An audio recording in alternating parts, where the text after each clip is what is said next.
Jai Guru to all of you. I and Sunita are not the reason. Reason is 75 years of Asha, and it's personally very special to us that we are here. I have read many of her works, and I'm still reading, and I've heard her talks, watched her videos, always felt that I would like to meet her in person, and Lord has created that opportunity, and beautifully so when she is completing 75 years. Last year, when she was giving a talk, suddenly a reference came when she was 74, and then she mentioned that she was 22 when she met Swamiji. Swamiji was 44, and I, listening to all this, was 66. So all multiples of 22. Anyway, so that's by and by. But we also realize that her age is more or less very similar to age of independent India. So which will also complete 75 years in August. When we wanted to celebrate her birthday, infinite has no birth, no end. And one who is one with infinite also is so. So how do we celebrate birthday? We also then see that infinite does manifest on earth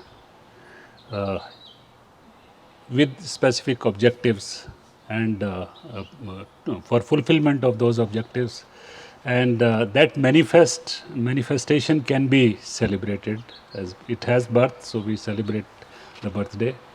Asha ji is today 75, and we celebrate her being in our life, illuminating it. And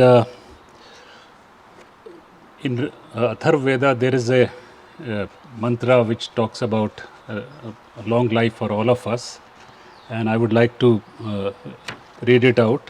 It says, Pashyema Sharadah Shatam. That means we may see 100 autumns, which means 100 seasons, so 100 years. And Jivema Sharadah Shatam, we may live 100 years. Buddhyema Sharadah Shatam, our intellect may remain active for 100 years. Rohema Sharadah Shatam, we may grow for these 100 years. Pushema Sharadah Shatam, let us be nourished well for these 100 years. And Bhavema Sharadah Shatam, again it says let's be for 100 years. And Bhujema Sharadah Shatam, let's remain pure for 100 years. And finally it says Bhuyasi Sharadah Shatat, not only 100 but beyond 100 as well. So in wishing her, we are wishing for ourselves as well. So that is what that mantra says, and that is our prayer for long life of Asha ji in our life, inspiring us. And on this, thy auspicious birthday, with cheerful heart, we bow down to thee. We pray that thy sweet and inspiring remembrance may always reside in our hearts. May we have abiding devotion in thee, the Lord, and his devotees. So that is a prayer that we have today for you, Asha ji. You've been inspiring us, you're continuing to inspire us, and as Sai Ganesh had mentioned, that I'm part of a team which is located in multiple countries, and it is trying to, it has just taken up the activity of working on the information on internet pertaining to the Ananda and Swamiji. And Swamiji's books written by Asha ji will form a basis for much of the content that will go there. So naturally we had certain questions, certain guidance we wanted to seek from her, and what wonderful opportunity then today to do that. So a few days back I sent her a list of questions which I will be asking her, and she has agreed to answer those questions, and we look forward to that. One of the reasons for recording was also that I can share it with the team once I go back. So so that team also will benefit from some of the guidance that Asha ji provides us on the matter. Okay, thank you. Thank you. That was extremely sweetly spoken, and I'm very grateful. I just can't thank you enough. I spoke to a medical intuitive a few years ago, and at the time that I was talking to her, we were talking, of course, about my physical body, and I made some casual reference to the fact that my parents both died in their early 80s, and I had less than a decade. You know, the warranty was running out, and the whole thing was just going to end. She said, "Oh no, no, no." She said, "You're going to live to 103." Yeah. And she said that I would, according to your mantra, that my intellect would be intact until the end, so therefore I'm fine to do it. It was very interesting, actually, and I think it was the entire reason why I called her, because I was beginning to cut my losses and look toward the exit, is the only way I can think to put it. You know, there was a certain just belief that I could just start letting my energy down because I was in the last lap. And so it was a very necessary corrective, regardless of whether it's true. Now we have mantras to make it also true. But it really helped me to appreciate that this incarnation is a great blessing, and we should not be eager to end it. We should be eager to use it to the very end, because think how many incredible opportunities have been given to us. I mean, how often does someone like Swamiji come into the world? How often does someone like Master come into the world? And we've been so privileged to be so close to it. So I'm settled in for the long haul. Now, whatever that might be, we'll see. I'm buying green bananas. I'm doing it, you know. I have 3 in my house right now. We can go through the questions that Neeraj has, which are of various sorts, and if anybody else has any other questions or anything like that, well, I mean, I'd rarely stand here and say, does anyone have any questions? So we can do whatever we like, for as long as we like. Yeah. Okay, my friend, how should we proceed? I speak loudly. Yeah. Yeah, I have a set of 9 questions for you. And some of the questions may appear to be a bit long because of a lot of words in it. The first one Can is... you hear him, or should I hand him the microphone? Can you hear his voice? Here. Oh, Just speak into No, the mic. It'll be easy. I'll come. Yeah, here. Then people can Sorry. hear you. Oops. The first question is, in the Light Bearer, Swamiji's life is narrated in the chronological order. This does give a perspective on how things evolved. We want to know more details of his journey from 1962 to 1970. Though the book does contain some references to events during that period, a detailed account is not there. Is this because Swamiji himself did not talk much about it, or that the period was not documented in detail, or that since you joined Ananda around 69-70 and maintained records only after that, or was it that Swamiji did not want the details to be publicized? Do tell us about it. Also, can you please point to resources that talk about that period? Right. You know, I think a lot happened during those years that were, I think was very personal for Swamiji, because it was really a tumultuous time for him. It was the most difficult time he ever had in his life, because he was 36. He'd been with Master's work for 14 years.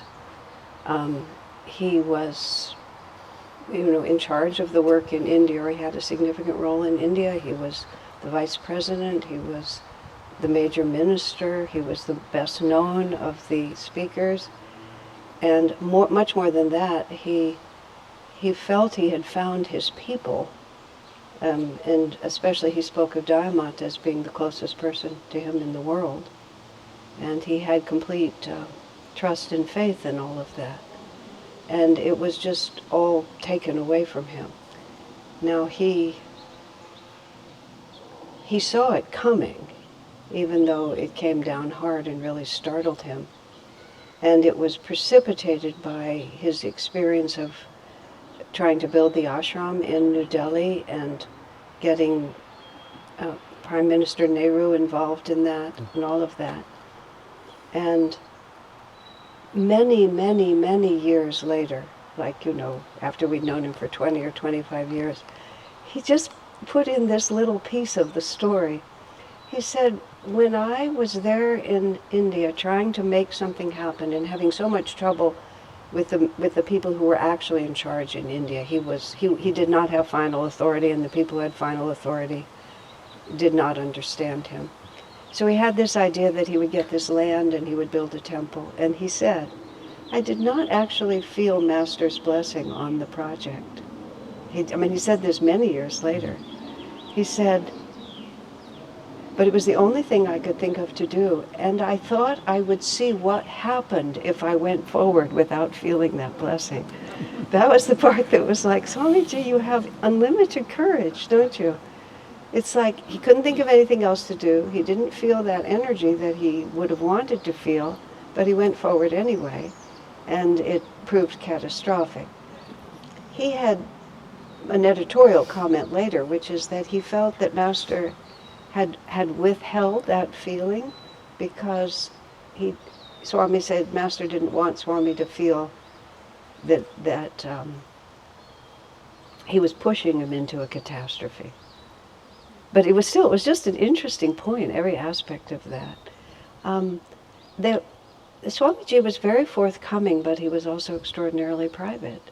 So I think that period of time was such an intense time of inner struggle that he just never wanted to bring it out into words. He said things like, I lay on my bed in my parents' house and prayed to die.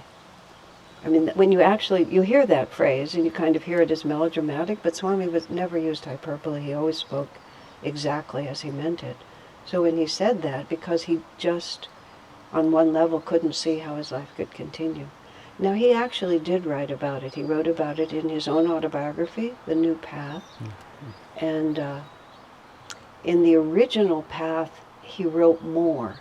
When he rewrote the book as The New Path, he actually toned down the section about that because he felt it was too anguished. And he wrote the first version of the Path in 1976, and when he rewrote it 20 years later, I'm not sure when it was written, he had come to see it all in a very different perspective, and so he felt what he'd written in that first edition had too much human pain in it, and he just didn't identify with that anymore, so he changed it. But the most personal book that Swami has ever written is the book that was called A Place Called Ananda. They've given it another name now, but of all the books that Swami's written, much more than his autobiography, that's a real personal story. And the entire story of that book is how he came to found Ananda, and how he came to found Ananda is how he came to be separated from Self-Realization Fellowship. So you pick up the book thinking it's about Ananda, but Ananda doesn't even enter until the very end. It's an entire story. And so you can read that book as a book, but Swami also recorded that as an audio book. And when I sat and listened to it as an audio book, I felt I entered into that period of Swami's life. Because even though he still wrote, as he does, in a rather dignified manner, he's not one to create a lot of emotional waves. But when he read it, you could feel in his voice sort of what all that experience was like. Part of the reason that it happened is that his perspective on that experience kept shifting. And so because that's what happens to all of us if we actually grow. We have a perspective on something as being so difficult or so hard or so unfair or so painful.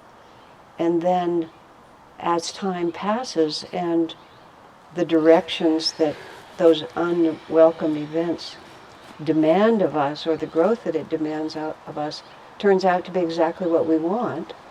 And then when you go back and you think about how I thought about it then, it doesn't make any sense anymore. So it became less and less of an issue. However, and I don't know whether, in 1990 when SRF sued Ananda, and then all through that decade when we had the second lawsuit that they backed where it was all character assassination, which is what really lingers on the internet, Swamiji had to live through the whole thing again. So it was really when what we went through in the decade of the 90s is actually the closest thing to what he went through in 1962, even though the facts are not the same. The challenge that he had to understand what Master wanted of him, to understand what Master's work was, what Master had meant when he was supposed to do great work, how Swami was supposed to think about not being involved, and also what to do about his relationship to those people, which was primarily Dayamata, but also Taramata and Anandamata. Taramata died in 72, so she wasn't part of it. But Mrinalini, Anandamata, and Dayamata were there for those whole 12 years. Anandamata might have faded out toward the end, but she went strong right to the end. And even in 2010, Swami wrote a whole other book. He wrote an entire book, and it's actually in there too. What was that called? Yogananda for the World? What was it called? Master for the World? Yeah, that book. And that book exists too. And I mean, Swami was at the absolute end of his life, and he was still going over that whole story because he felt that the destiny of Master's work was not really clear-cut. All of us thought everything was just fine. But he, to the end of his life, he felt that there were issues that required his full attention. As for why I didn't deal with it, I put in one chapter. I worked on that book intermittently for a few years, and then, a light bearer I'm talking about. And then I went into very strict seclusion. I was fortunate to be in a place where I didn't even have access to the internet, which, given my very vulnerable attention span, it was a great help not to have no choice. But when I was completely isolated at Kirtan in Anand's house up in Washington. So it was very physically isolated, and it was cut off completely. And usually when I travel, I write letters home. I didn't communicate with anyone. I just cut the world off. When I did that, Swami started telling me what that book was supposed to be. And until then, I was flailing around. I didn't really know. I collected data, but I didn't know. When I was completely alone and quiet, he started telling me what the book was supposed to be. I had hoped that I would just leave the whole big SRF mess out because I felt it was not, I just wanted to leave it out. But the context of the book was, this is what I observed. This is what I experienced. This is what I observed. And I say in the introduction, there's enormous numbers of very important things that happened, but I wasn't part of them. Like, especially the whole development of Ananda in Europe it's barely a footnote, because I wasn't part of it. I didn't live in India when Swami moved there, but I was there more often, so I was more a part of it. But Italy was just a blank. That was the whole context of the book, is what I personally could attest to, or my friends could attest to, close enough to be me. Let me find the point here. Oh, so I started that book chronologically. It became clear to me that it was going to be a very strict chronological book, that every chapter was going to be what it was.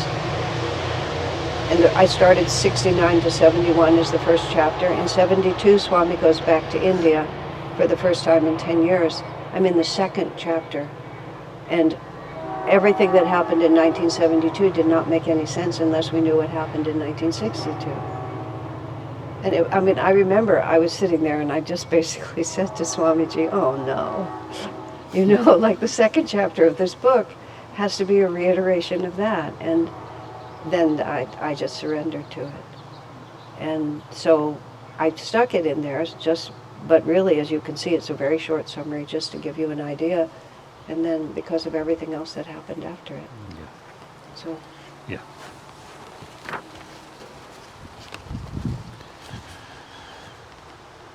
That was very, very useful for us, in fact, in many ways. and I'm sure my friends, once they listen to this, would definitely benefit, including the books that you mentioned. We also want to know, and again it's about the light bearer. What was your experience like when you wrote this book? And are there things that were left out for whatever reason? Maybe because the book size itself was growing quite a bit, or are there things that should have been included but were not? So the heft of the book is an advertisement for the Kindle version.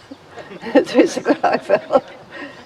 Swamiji used to worry about the size of his books. He would say books can't be too long. I had to surrender that early on. I just had to say this book is going to be as long as it's going to be, and that's simply that.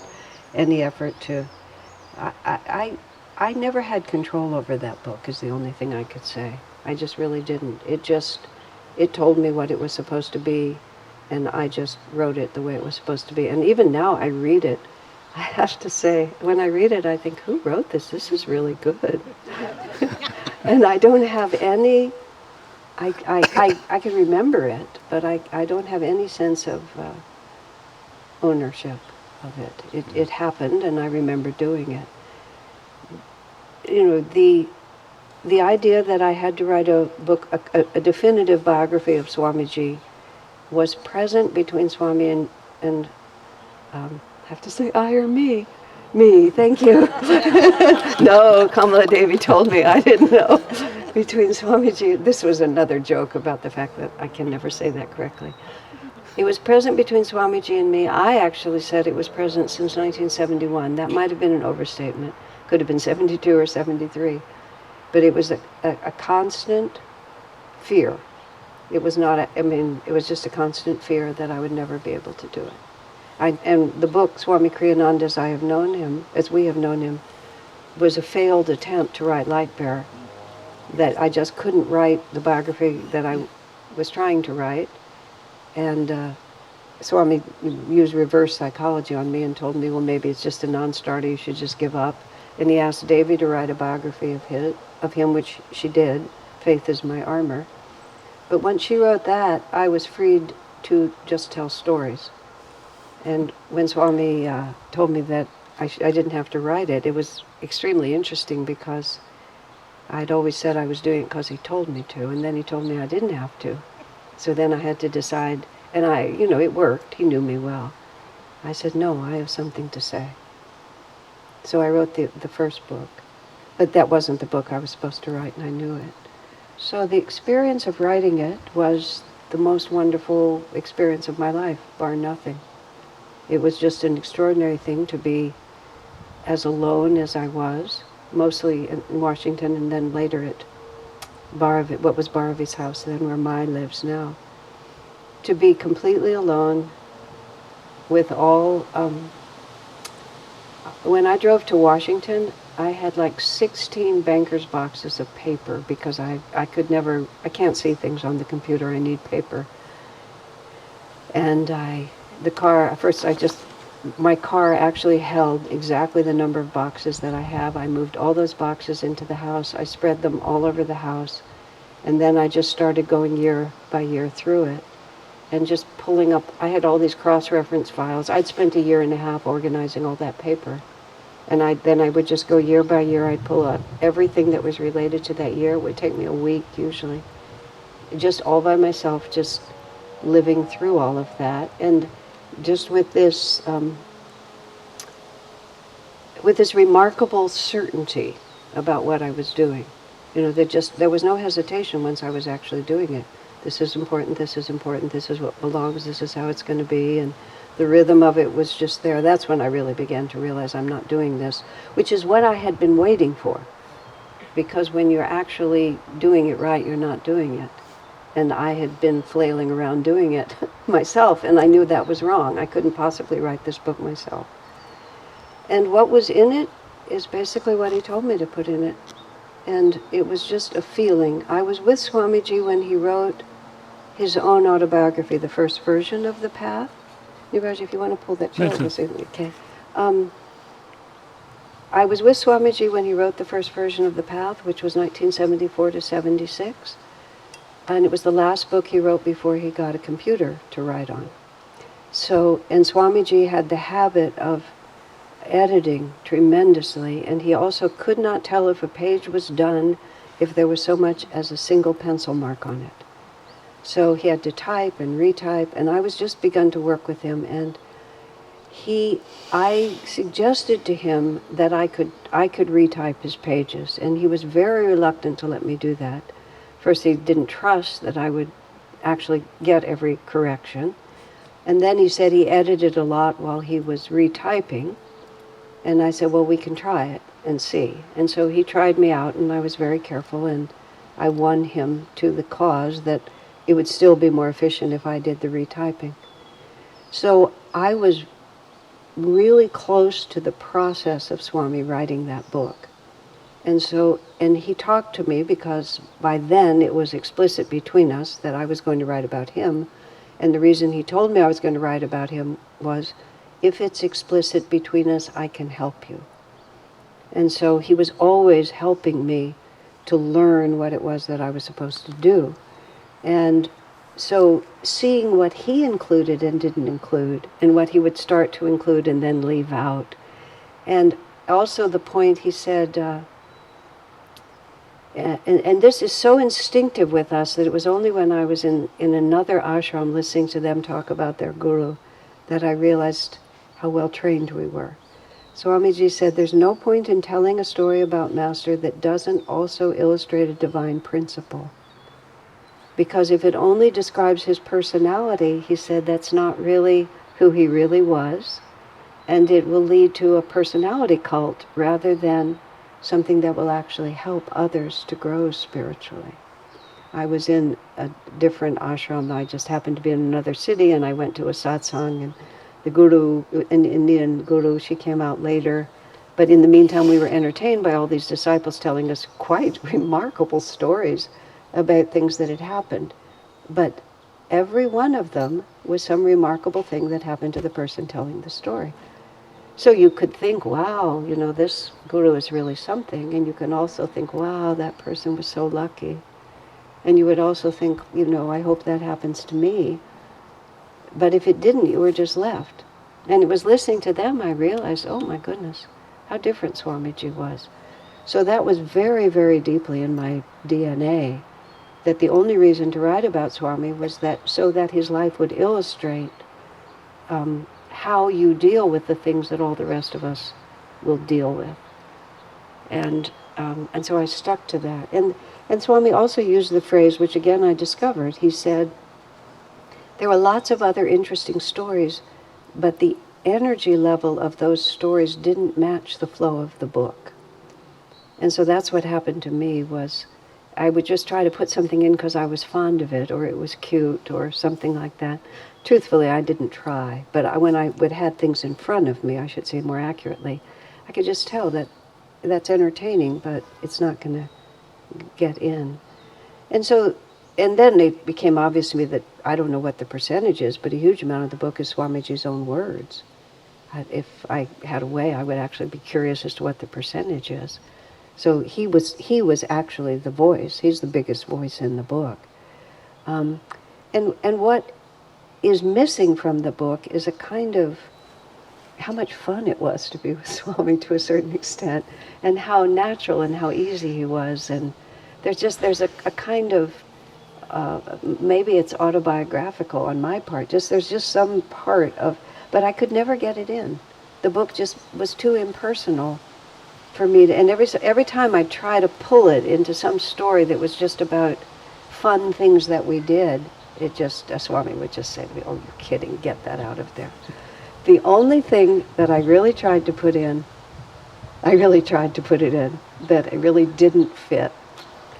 I have this very strong, I gained this very strong understanding by the end of it as to why Swami remained so focused on talking about the differences between SRF and Ananda right up to the end of his life, and right up literally the day that Dayamata died was the day that Swami finished editing that book he wrote, whichever it's called, Master for the World.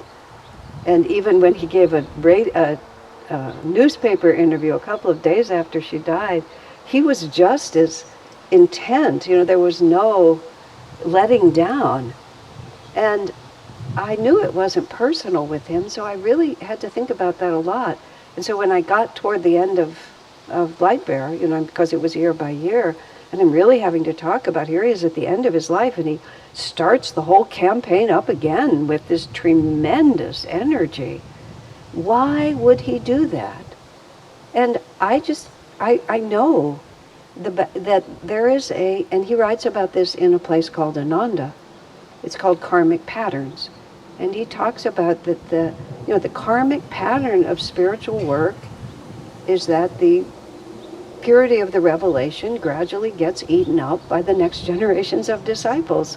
Look at Christianity, which, as Swami said, at least that took 300 years. He said, it's ours is happening faster. And he was profoundly and deeply concerned, and he was not sanguine that institutionalism wouldn't take over the mission. So I wrote a diatribe. I wrote a wonderful diatribe about it, about how, and my example was, everybody in the world still spells Paramahansa according to SRF's way. And just because everyone knows that if they spell it SRF's way, they at least have a chance of having the support of that organization, and we won't mind. But if they spell it our way, they immediately have cut themselves off from SRF, and people want to be on SRF's good side because they are still perceived as the authority for Master's work, except in our world. And this is not personal. There are profound theological differences between the way SRF presents Master and the way we do. It's a very serious theological dispute, and if it was a different age, we wouldn't have gone to court. We would have just had the pundits discuss it, but that's not the way it works in the U.S. But it's real. It's exceedingly real, and I'm much more aware of it than most people because of the life experience I had. So I put the diatribe in. It was good. And I spent several days on it. And then I looked at it and I said, it ruins the book. I saved it. But everything else, and I did put in one sentence. I think I've told this before. What was it? I wrote a sentence. Swami trained me to write, but I wrote a sentence. I can't remember now what it was, but it almost made sense. And it was classy. I liked it. And for about 3 days, Swami kept telling me to take that sentence out. I mean, I would be going on a walk around the place, and he would just be hammering at me. It was like he was there. And I said, but sir, it almost makes sense. You can kind of tell what it means.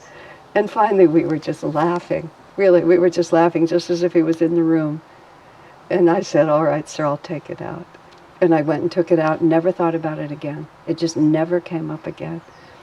That was the only time I really argued with him. So I think that's the answer to that. It's very interesting to know that the rapport which developed between you and Swamiji, seeing him do the corrections and then you making sure that the corrections came to you. It's very important for a book to be very good. And that happened, so that is really great. In fact, one of the things which I really admire about Ashaji is when she creates a good work, she talks about it. She says, it's a damn good book. I wrote it.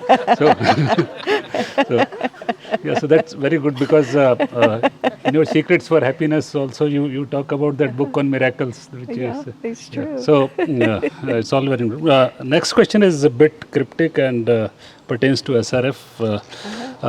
You have referred to SRF lawyers only by their initials. Say that once. The SRF attorneys, yeah. You have mentioned only them only as initials. Why is it so? Okay. Because I couldn't bear to see the man's name in my book. And that is really it. When I typed his name and looked at it, I didn't want it in my book. But there was another reason why I did. I actually used initials for several different people. I also used it for the lawyer that we had in the Bertolucci lawsuit. because he did not serve us well, and I wanted to be able to speak frankly about him without unnecessarily casting aspersions on his good name, so I used initials for him. And I believe there was one other person, just a player in the story, that I used initials, because when I'd used their name in a previous book, they called me and said, please don't use my name, so I didn't anymore. The other reason I called that man X is because his personality is so twisted, is the only word I can think of, that he loves to be insulted. And it would have pleased him for me to speak against him in my book, and I didn't want to give him that satisfaction. So I thought that I spent some time really thinking about what I was going to do, and finally just decided I could do this. Anybody could find out if they wanted to know, but they weren't going to find out from me. And so that's how I left it. Yeah. Coming back to the book again, once the book was ready and it saw itself in the print form, please share with us what your experience was like, and how did it feel to see the book finally published? What next? And in one of your talks, you mentioned that in publication of this book, a major mission of your life is fulfilled, and that there's not much for you to accomplish more. Will there be a revised edition of Lightbearer? If yes, how will it differ from the current one? Are we going to do play? Well, actually that's a real thing, because when I saw Swamiji for the last time in person, which was at his house in Pune, he died on April 13th. It was probably around March 10. I was in Pune, and he was there, and then he left for Italy. And I left for America a couple of days later, but just before he left, I sat with him in his house, and he went like that with me, literally, about what I was supposed to do. I hadn't, of course, written Lightbearer yet. I was working on the book, Ask Asha, because I had 2 books in print, but neither of them were actually my voice speaking as I speak, and I was trying. Swami had already told me that he wanted me to be, he wanted me to travel as much as I could and to be a global ambassador for Ananda. He made up that phrase at the time, which was really brilliant, because back in like 71 or 72, when people would ask, who's going to take over after you, Jyotish and I were both there, and someone, pointed to both of us. And Swami said about me, he said, Asha wouldn't last 5 minutes in the job, and she would hate it, were his words. If I had to administrate anything, it's just like, I'm not a diplomat, I'm not very good at that. So it was sort of always a joke. I mean, he knew that it was Jyotish. He knew it was never me, but the question was asked. So it was always a little bit unclear to me exactly what he really wanted of me, except this community. I always thought I would found more. And there was, at different times, there was talk of sending us to India, and there was talk of sending us to the East Coast, but none of it ever happened. And finally, he basically said, pick out where you're going to scatter your ashes, because you're never leaving. But in 2012, he said that he didn't actually want me to live here anymore. And that was when he really very strongly asked me to give my responsibilities to Shanti, because she was here and I could. And because he didn't want me to be defined by anything local. He wanted me to be a global ambassador. And I didn't. So, I'm aware of how you do these things. I just have an instinct for it. And of course, I needed to be known as myself, and being an author is a good idea, but you have to have a book that sounds like you. And I'd written these 2 books that I think are good books. But they were stories. They just didn't tell you what happened when I met. So I was working on Ask Asha, which was, I started taking questions from the internet in order to create that book. So there was Ask Asha. Then he asked me to write the Story of Ananda, which I thought, that's odd, because I don't know, I thought about it later. And then he wanted me to write this biography about him. He wanted me to write a spiritual novel, which is still in front of me. because he said society is changed more often by a novel than by any other form. And he gave a couple of examples like Uncle Tom's Cabin, which helped end slavery and things like that. And then he wanted me to make a movie out of John Parsons' book, Fight for Religious Freedom. So that was it. That was the last, like formal conversation I had with him was those 5 stories. And then he was going to go to Romania. He was going to, this was March, he was going to go to Romania in June. He was going to go back to Romania. There's a lot of confusion about who would go with him, and then in the end he invited me to come as his biographer. He wanted me to be there when he went back to his childhood home. Then he died. I had a ticket to Romania for June, but he died in April. So during that time I went into seclusion, and when I was in seclusion I was still wrestling with how to write the book about Swami. And then I realized that him telling me that he wanted me to write the story of Ananda was actually telling me how to write the story of his life. Because that's what I did. I wrote the book about how Swami created Ananda. Because it was so confusing to me, because I didn't really, I'm considered a founding member of the village because I was there. But I lived at the meditation retreat and I lived at Ayodhya, and I worked with Swami and I worked at the guest programs. I didn't have anything to do with the building of the community. I knew very little about it and I was never involved in it. So it was an odd request, but I knew how Swami did it, because that was what I was a witness to. So in seclusion, it was just like I was walking one day and I thought, oh, of course, that's what it is. So they came together. Now, I lost briefly, what were you asking me? Revised edition. About, what did you ask exactly? Oh, about my dying, about my having this done. Oh, when I said to Swami, I don't know how I asked him the question, but it was sort of like, once I said something to the effect of, once I write that book about you, I can happily die. He said, or not, or you could write a lot more books, and you could do it. And this is why this woman telling me that I would live to be 103, this is actually, now that I think about it, this is exactly related to this. When I finished writing that book, literally when I was in seclusion and I edited it for the last time, I just came to pieces. You're just all by yourself there, but I just cried and cried. It was just like, it was so many years of expectation and tension, and I realized that it had been done. Now it was done. And I would jokingly say, before I wrote it, no matter how severe the cancer, I would have to take chemo, I would have to take radiation, I have to do everything. Now I don't. Now if something wants to take my life, I can just let it go. But I was just feeling like, maybe I'll write a novel, maybe I won't, maybe I'll make a movie, maybe I won't. But if I have to live to 103, I have to do something in the in-between period of time. So the light bearer is more of a template, is as much of a template as John's book. What Swamiji wanted us to write, I know what also happened about that movie, which was really fun. I think I did put this in the book. Swamiji said, you could make a movie and you could play the part of Dayamata, he said. Yeah, that's exactly what happened.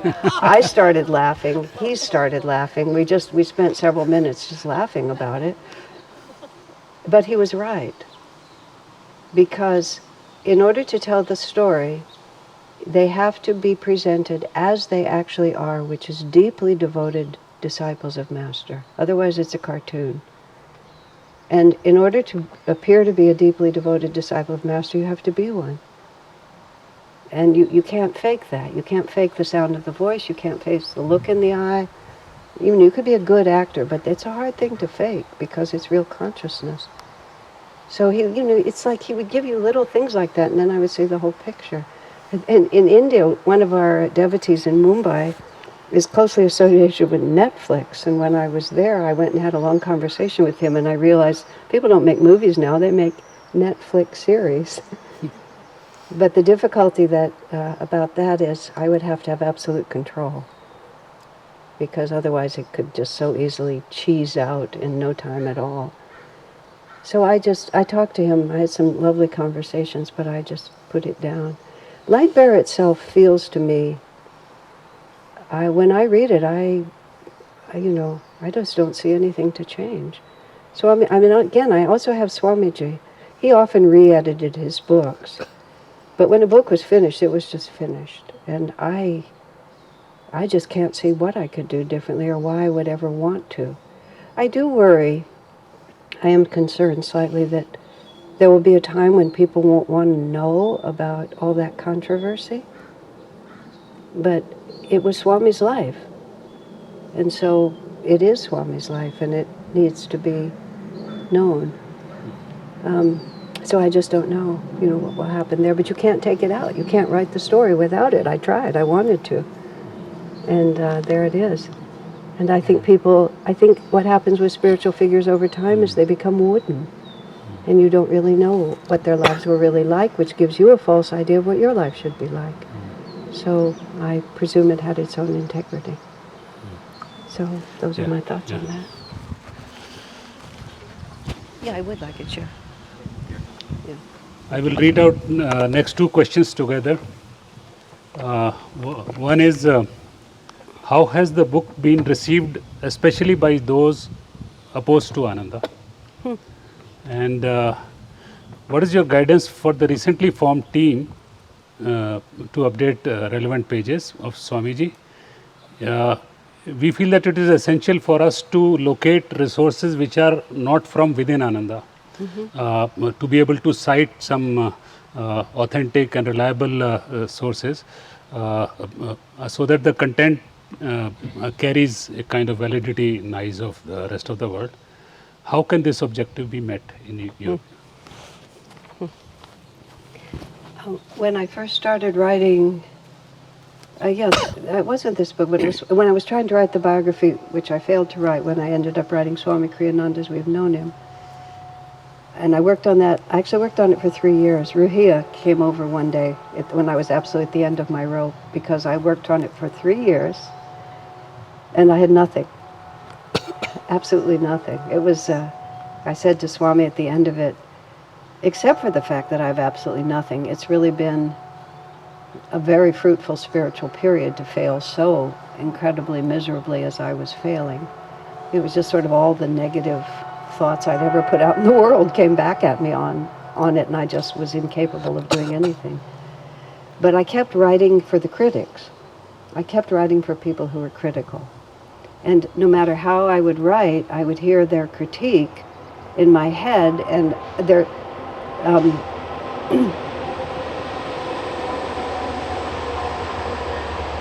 people's negativity towards Swami is insatiable.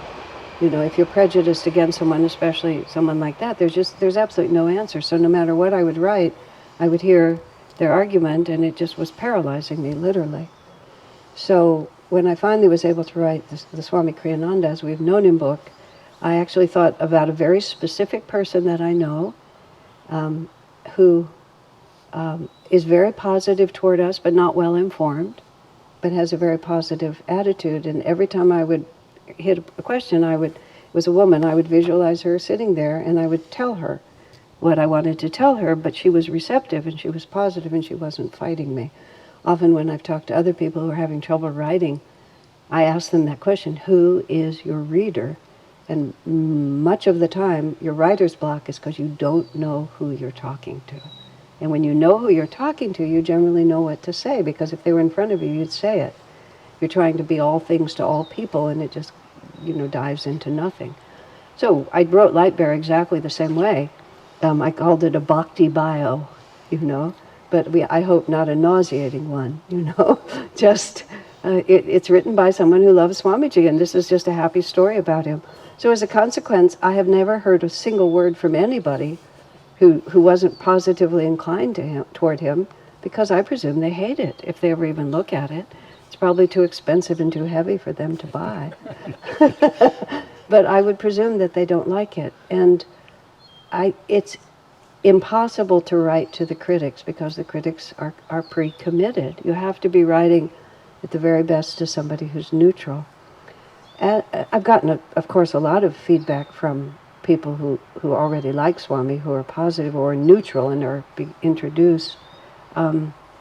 Most of the world doesn't care about him. It's just like, this is not a book that's going to be a bestseller now.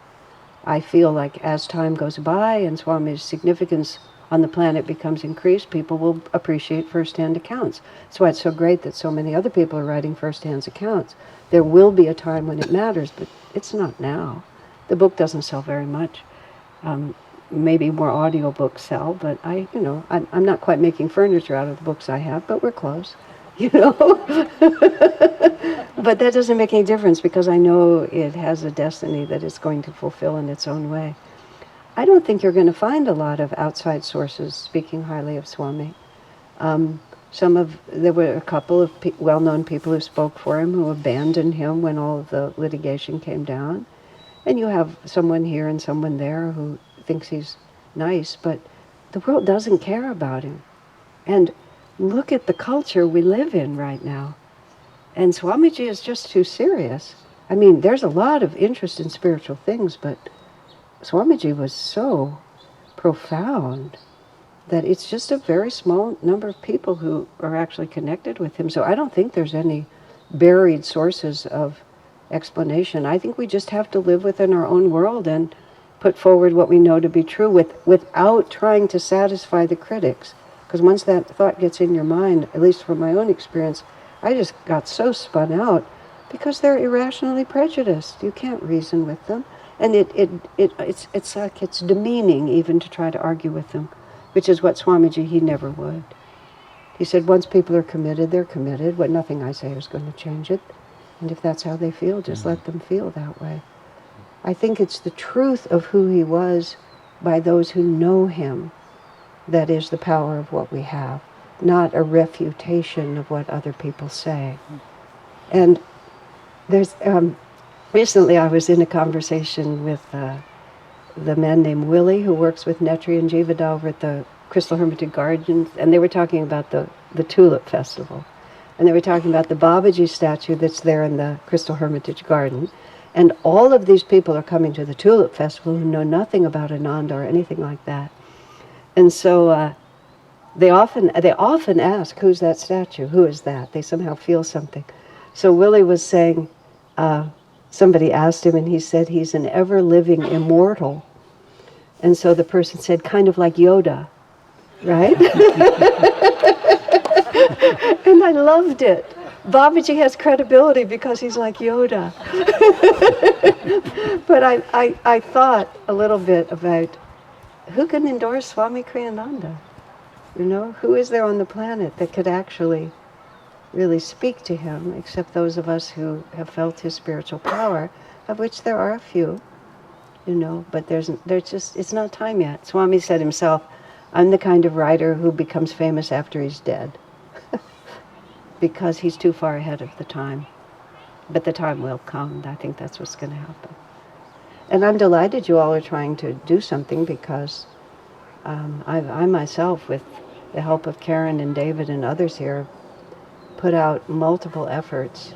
And Ram Bhakta, we've just put out multiple efforts over the years. And I think it's righteous that we continue to present truth as we know it. And I think truth will eventually gain traction, and it has to be a long-term view with integrity, with actually, I think, not that much concern for this. There was a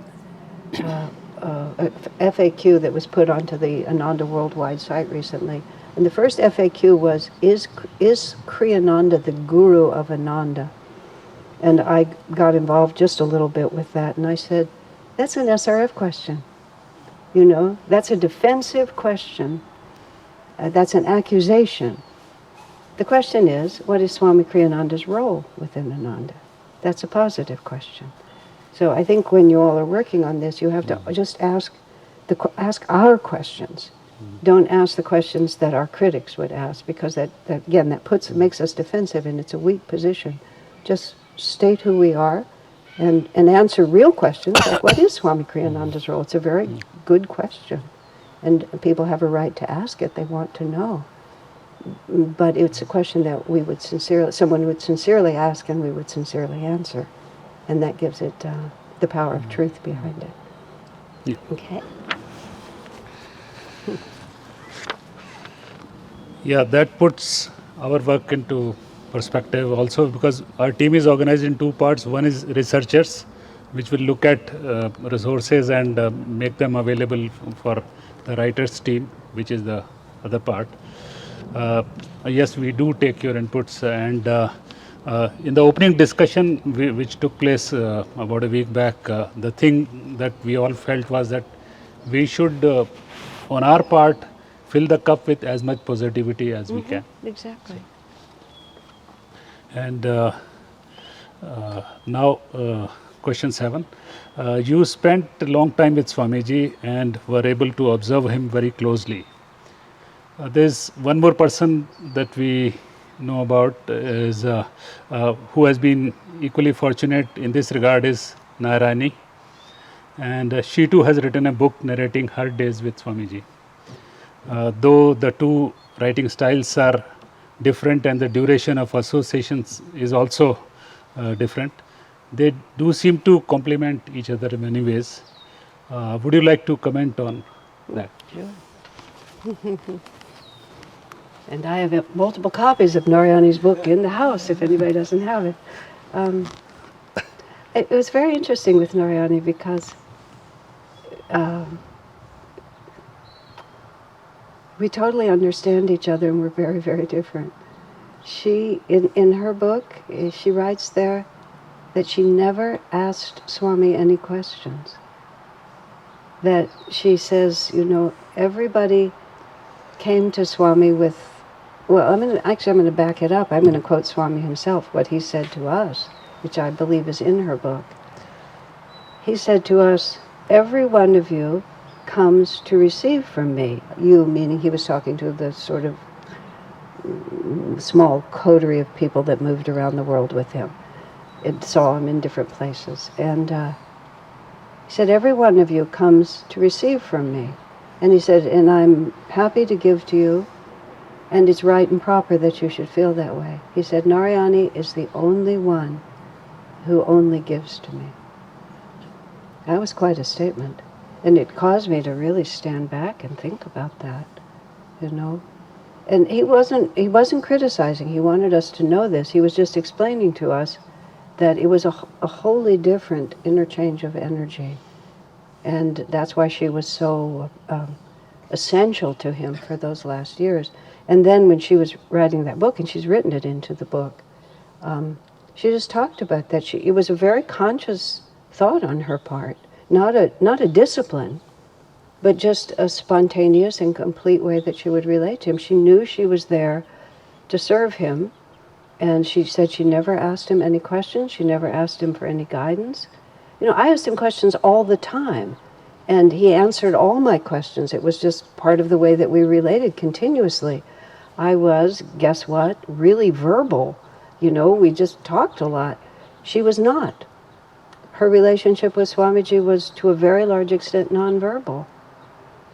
So it was just wonderful, just hearing and listening and I know where some of this is. They wrote the introduction to Lightbearer, and she comments on that. The Sri Narayani wrote the introduction to Lightbearer differently, and she said that. She said Asha and I were about as opposite as we could be in our relation to Swamiji, but we were soul sisters from the very start. So I never saw anyone who had the relationship with Swami that she did.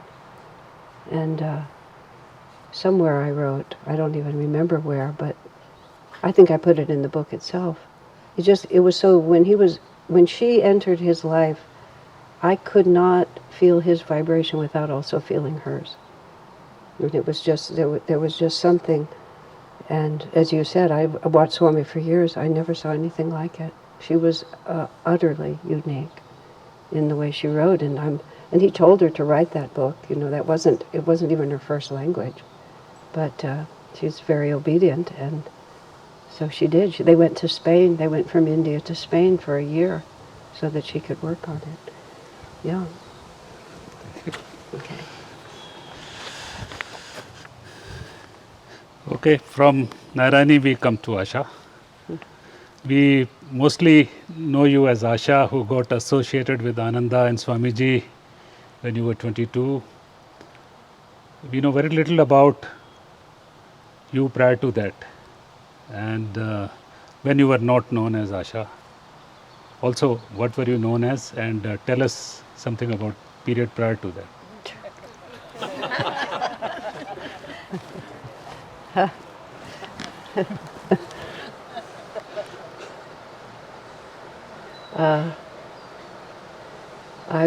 When I was at Ananda, I was Nan Savage. How about that? Isn't that a wonderful political name? When we did the Bicentennial Liberty Committee, I was Nan Savage of the Secretary of the Bicentennial Liberty Committee. I thought that was a great name. My parents' name was actually Projector. My name was Nan Projector, if you can imagine that. My father called us, 8 millimeter, 16 millimeter, and 32 millimeter. The Projector was a name given to them at Ellis Island when they came in from Russia.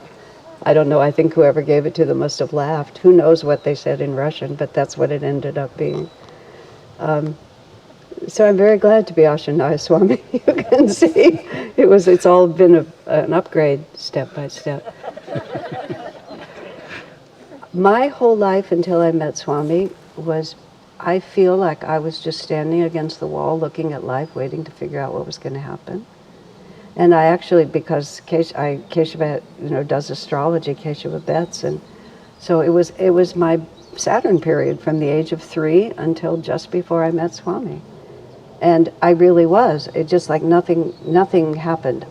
In my life before Swami, I learned to type and I learned to sew. And that is the whole story. I dropped out of college. I made good grades in school, but I never learned a thing. Nothing. Absolutely nothing. My schooling, my life experiences, nothing meant anything. I went through it. I had some good experiences. I had a few friends. Things happened, but nothing happened.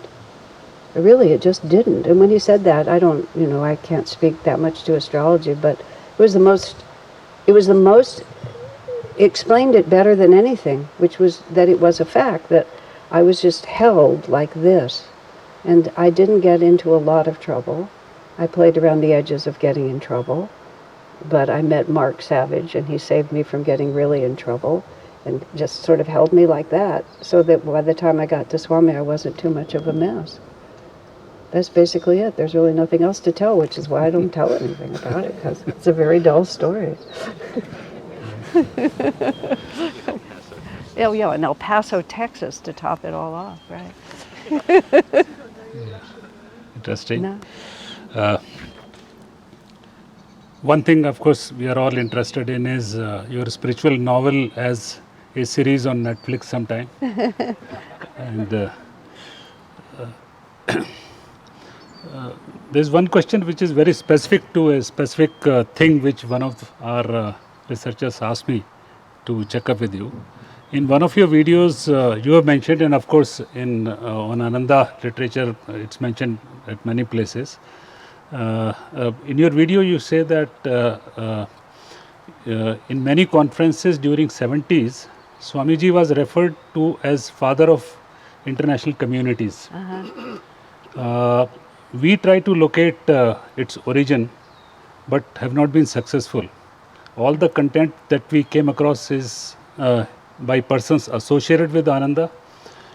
Can you please help us and indicate any such conferences which were organized by entities other than Ananda? We may have more such queries in future. We of course intend approaching you with some such. Swami was, I remember the first time it happened, and it was not a significant event, and there was no, Yoda didn't endorse him or anything like that. It was just whoever was, they had these things called Meeting of the Ways through the 70s in San Francisco, where all the different spiritual groups would come together, and then they had Unity and Diversity, and then he did those things with Louise Hay, which I can't remember what, Visions of the Future or something like that. But at one of those very first conferences, probably Meeting of the Ways, when Swami came up, they introduced him as the father of the intentional community movement, and Swami immediately stood up and repudiated it. I am not, he said, I am a disciple of Master. I'm here to bring people to God. communities are important, but they're a byproduct of the search for God. So he never really embraced it. He did call Master the patron saint of intentional communities, but he never wanted to be known by that, because he felt that the purpose of the communities was to give people the opportunity to be able to find God, and he didn't want his work to become sociological. And that was sort of where it was trying to go. It was trying to be a social movement. It was trying to be political is not quite the right word, but just like framing it in the context of reforming society, and he really didn't want that. So I never saw him embrace it, and he never encouraged it. And the main reason we know it is because he often told us that he didn't accept it. But you're in the same situation, which is nobody outside of Ananda talks about us, because they don't care about us yet. They just care about us a little. So I can't help that one very much. And I don't think it's... Let me just think for a second. No, community is a byproduct of the search for God. And it's really important, but I think Swamiji wanted that...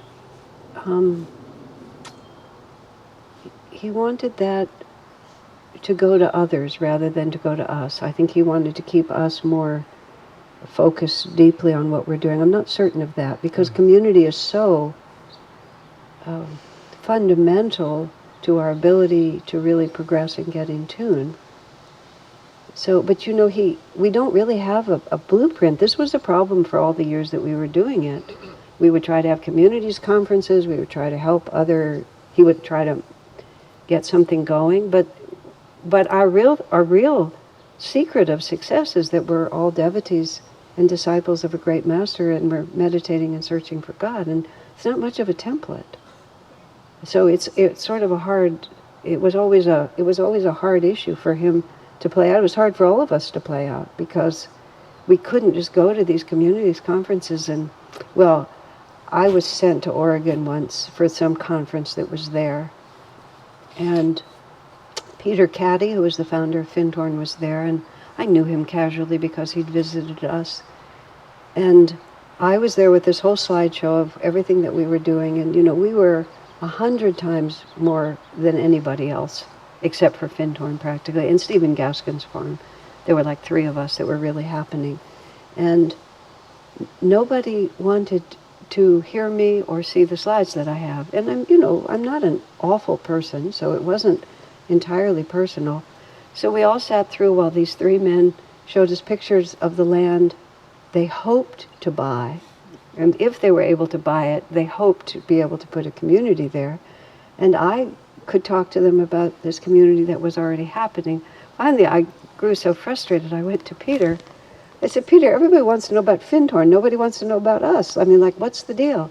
And he just looked at me and he said, at Fintorn, we promise people heaven on earth. He said, you're telling them they have to leave Earth to get to heaven, and they're not interested. And I had to agree. And so I just relaxed and let the weekend happen. So I think Swami faced that continuously also. And the phrase sociological experiment was often come up. He doesn't want Ananda to become, he said Ananda may become known as a sociological experiment, but he didn't want to put us forward as that, because it would be missing the point. So. It's been almost 1.5 hours. Oh my God, we really? have been Oh geez. here. Okay. And such an opportunity doesn't come very often. And we are indeed grateful that we could get a whole lot of stuff from you. And some of the devotees from Pune, Delhi, and online community in India have sent a few gifts for you. So, Sunita, or can we give it to you now, or maybe later? Whenever. Especially the food. Yeah. There's something in it for you, in other words. Huh? What else is it? Okay. Video